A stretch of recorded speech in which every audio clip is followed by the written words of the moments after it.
Daily bread Bible facts. Hanukkah పండుగ అంటే ఏమిటి? హనుక్కా పండుగకు క్రీస్తు పుట్టుకకు సంబంధం ఏమిటి? బైబిల్లో క్రీస్తు పుట్టినరోజు రాయబడిందా? యూదులు హనుక్కా పండుగను ఎందుకు దేనికోసం జరుపుకుంటారు? బైబిల్లో హనుక్కా పండుగ గురించి రాయబడిందా? అసలు హనుక్కా పండుగ చరిత్ర ఏమిటో ఈ వీడియో ద్వారా పూర్తిగా తెలుసుకుందాం. హనుక్కా అనేది యూదుల పండుగ. దీనిని సమర్పణ పండుగ అని మరియు వెలుగుల పండుగ అని పిలుస్తారు. హనుక్కాను చనుక్కా అని కూడా అంటారు. ఇది సాధారణంగా హిబ్రూ క్యాలెండర్ ప్రకారం కిస్లేవ్ నెలలో 25వ తారీఖున హనుక్కా పండుగను యూదులు జరుపుకుంటారు. అయితే ప్రస్తుత వాడుకలో ఉన్న గ్రెగోరియన్ క్యాలెండర్ ప్రకారం డిసెంబర్ 25వ తారీఖున యూదులు హనుక్కా పండుగను జరుపుకుంటారు. ఈ హనుక్కా పండుగను డిసెంబర్ 25వ తారీఖున ప్రారంభించి మొత్తం 8 రోజులు ఈ పండుగను అత్యంత ప్రతిష్టాత్మకంగా నిర్వహిస్తారు. అంటే ఈ హనుక్కా పండుగను యూదులు 8 రోజులు జరుపుకుంటారు. ఈ 8 రోజులే ఎందుకు జరుపుకుంటారనేది వీడియో ముందుకు వెళ్ళే కొలది మీకు వివరిస్తాను. మామూలుగా అయితే మోషే ధర్మశాస్త్ర గ్రంథంలో హనుక్కా పండుగ గురించి ప్రస్తావించబడలేదు. అయినా కానీ ధర్మశాస్త్రంలో లేకపోయినా కానీ యూదులు ఈ హనుక్కా పండుగను అత్యంత ప్రతిష్టాత్మకంగా నిర్వహిస్తారు. లేవ్యాకాండము 23వ అధ్యాయంలో దేవుడు ఇశ్రాయేలీయులకు 7 పండుగలను ఆచరించమని ఆజ్ఞాపించాడు. 1 పస్కా పండుగ, 2 పులియని రొట్టెల పండుగ, 3 ప్రథమ ఫలముల పండుగ, 4 పెంతెకోస్తు పండుగ లేదా వారముల పండుగ, 5 బోరల పండుగ, 6 ప్రాయశ్చిత్తార్థ దినము, 7 పర్ణశాలల పండుగ. ఈ 7 పండుగలు ఇశ్రాయేలీయులు తోచా తప్పకుండా పాటించేవారు. కానీ ఇందులో మనకు హనుక్కా పండుగ అనగా వెలుగుల పండుగ మనకు కనిపించదు. కానీ హనుక్కా పండుగ గురించి క్రొత్త నిబంధనలో కనిపిస్తుంది. ఇది కూడా వీడియో ముందుకు వెళ్ళే కొలది మీకు వివరిస్తాను. అయితే ఇప్పుడు యూదులు హనుక్కా పండుగ ఎందుకు జరుపుకుంటారో దీని చరిత్ర ఏమిటో ఇప్పుడు తెలుసుకుందాం.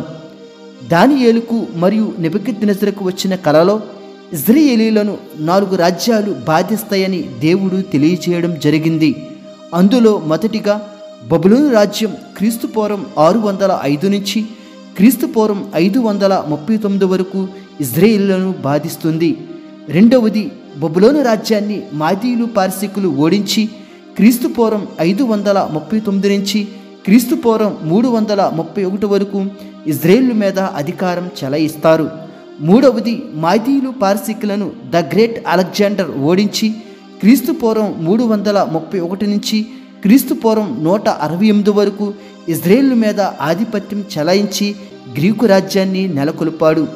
నాలుగవది గ్రీకులను ఓడించి రోమన్లు క్రీస్తుపూర్వం 168 నుంచి క్రీస్తు శకం 476 వరకు ఇజ్రాయేలులను బాధించడం జరిగింది. ఇప్పుడు ఈ 4 రాజ్యాలలో ఒకటైన గ్రీకు రాజ్యం గురించి తెలుసుకుందాం.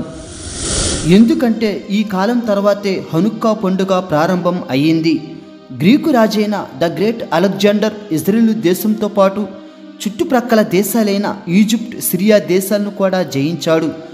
యూదులు గ్రీకు పాలనలో ఉన్నా కానీ వారికి మతపరంగా, వారి ఆచారాల పరంగా, వారి భూముల పరంగా ఎటువంటి ఇబ్బందులు కలిగించలేదు అలెగ్జాండర్.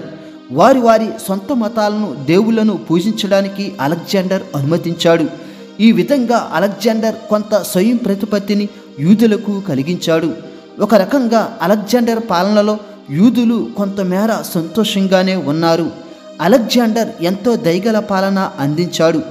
ఆ పాలనలోనే చాలామంది యూదులు గ్రీకు భాషను నేర్చుకున్నారు. గ్రీకుల యొక్క ఆచారాలు, వారి వస్త్రధారణ మీద ఆసక్తి చూపారు. ఒక రకంగా గ్రీకులతో యూదులు కలిసిమెలిసి జీవించారు.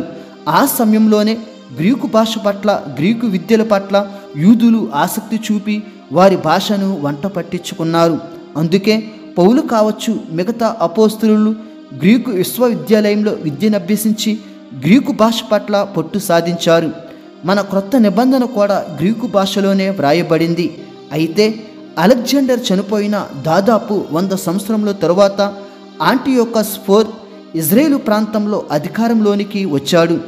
ఈ యాంటియోకస్ IV వచ్చాక యూదులను అతి తీవ్రంగా అణిచివేయడం ప్రారంభించాడు. యెరూషలేము మందిరాన్ని తన స్వాధీనంలోనికి తెచ్చుకున్నాడు. యూదులను మందిరానికి వెళ్లకుండా నిషేధించాడు.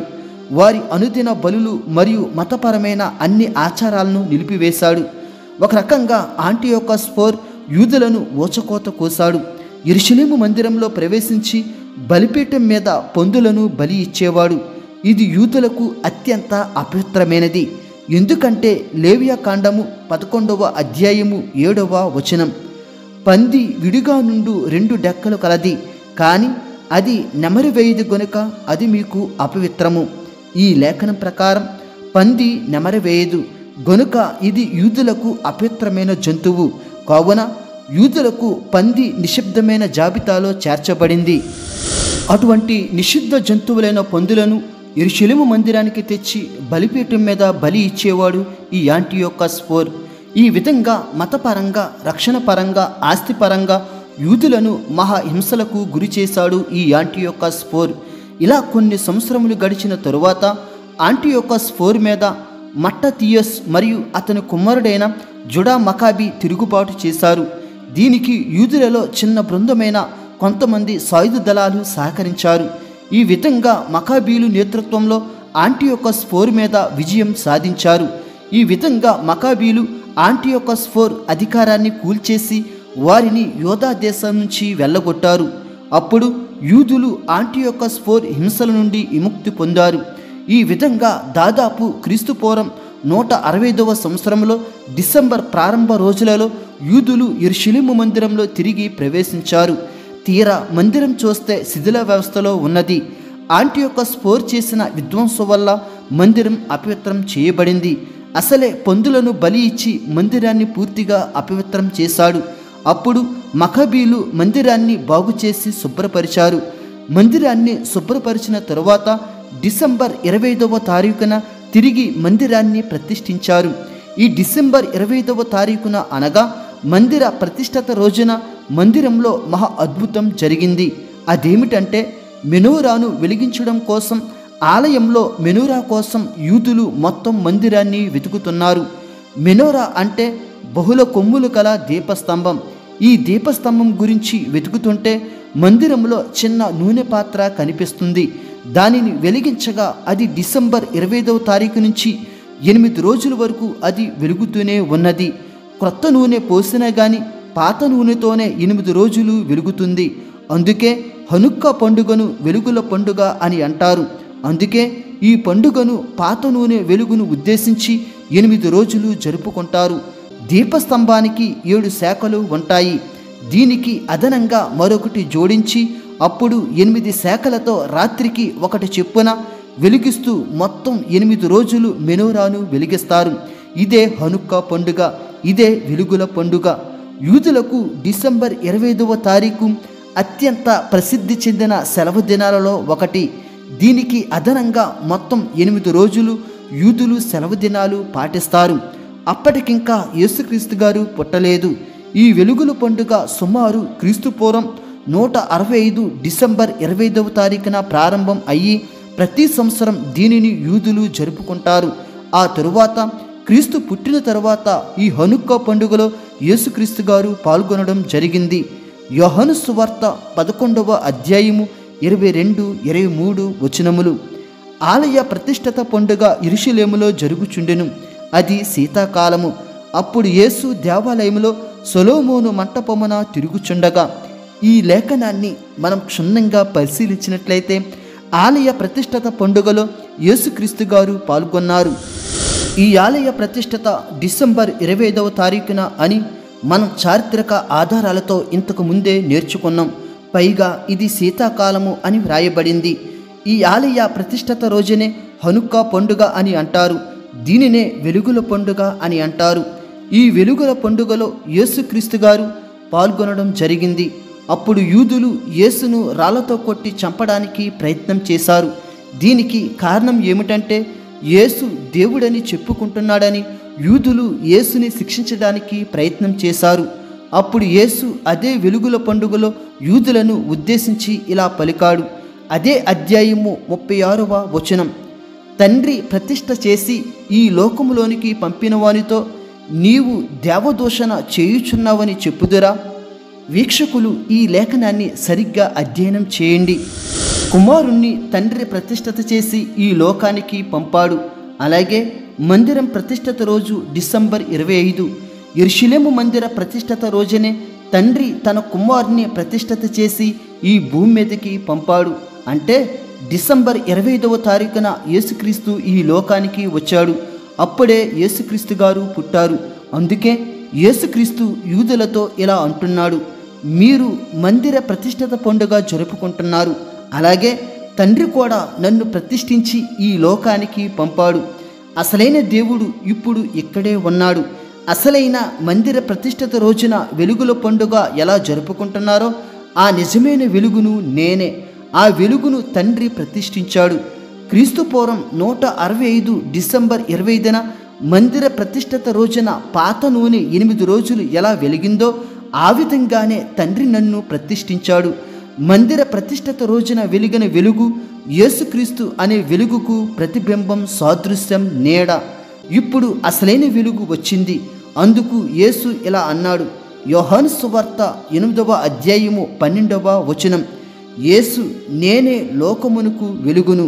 ఈ లేఖనం ప్రకారం యేసే లోకానికి వెలుగు. ఇక మనకు డిసెంబర్ 25వ తారీఖున జరిగే హనుక్కా పండుగ కాదు. అదే రోజు తండ్రి చేత ప్రతిష్ఠింపబడి లోకానికి వచ్చిన నిజమైన వెలుగైన యేసుక్రీస్తును ఉద్దేశించి పండుగ చేయాలి. ఈ హనుక్కా అనే వెలుగుల పండుగ అసలైన క్రీస్తు వెలుగుకు ప్రతిబింబం, ఛాయ.